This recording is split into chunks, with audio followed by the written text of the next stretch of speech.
Gusto niyo bang matikman ang mga dishes around the world? Kagaya ng Japanese, Italian, Chinese cuisine, at syempre ang pinapaborito natin ang Filipino food. Nandito nga pala kami sa The Alley by Vikings Cloverleaf Branch.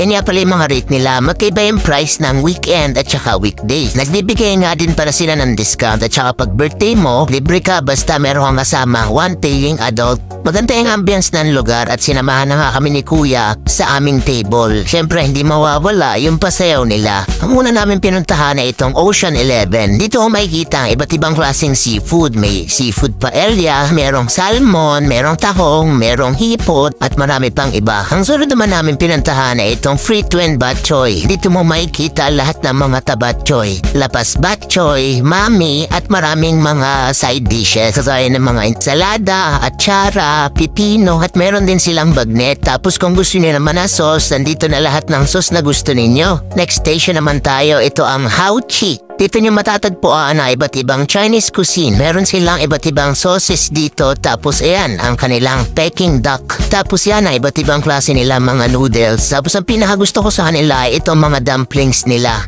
Ang next station nila, meron silang mga mushroom. Tapos dito naman ay sweet and sour pork.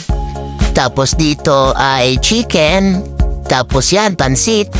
Meron din silang gulay, tapos yan, Java rice. Ang next station nila ay ang Korean section. Yan yung kanilang mga appetizer. Meron dilis, meron sweet potato, tapos ito yung kanilang tteokbokki. Meron din sila ditong japchae, at ito yung kanilang pork gochujang. Next station naman tayo, ito ang Bono. Dito nyo matitikman na iba't iba ang klaseng Italian cuisine. Syempre, ito yung mga sikat na pasta, at sobrang dami nilang mga pizza.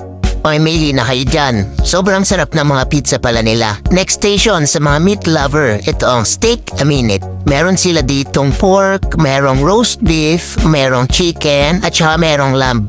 Kaso nung punta namin, wala daw available na lamb. Yung pa naman yung gusto kong matikman. Para sa akin, okay naman yung steak. Hindi lang siya ganun ka-tender kagaya ng iba kong natitikman ng mga steak. Next station naman ay Antipasto Boulevard. Kung nag-healthy living ka, ay bagay na bagay ito sa'yo. Kasi dito mo matatagpuan ay iba't ibang klase mga salad, mga vegetables, fruits, at saka marami pang ibang mga bread. Bahala ka na mamili, napakadami.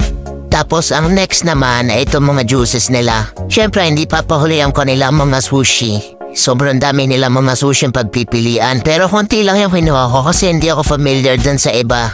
Ang gaganda ng mga presentation, no? Hindi pa uli sila nakakapag-refill kaya ganyan. Sobrang dami kasing tao no kumakain kami. Tapos ito yung para sa mga coffee lover, ang Nord's Coffee Bar. Dito sa section na to, pwede kayo magpatimpla ng kahit na anong kape na gusto ninyo. Meron din sila mga sweets dito sa section na to. Merong brownies, merong mini cakes, merong mga iba't ibang klaseng cakes, at marami pang iba. At kung mahilig naman kayo sa matatamis, ito ang honeycomb.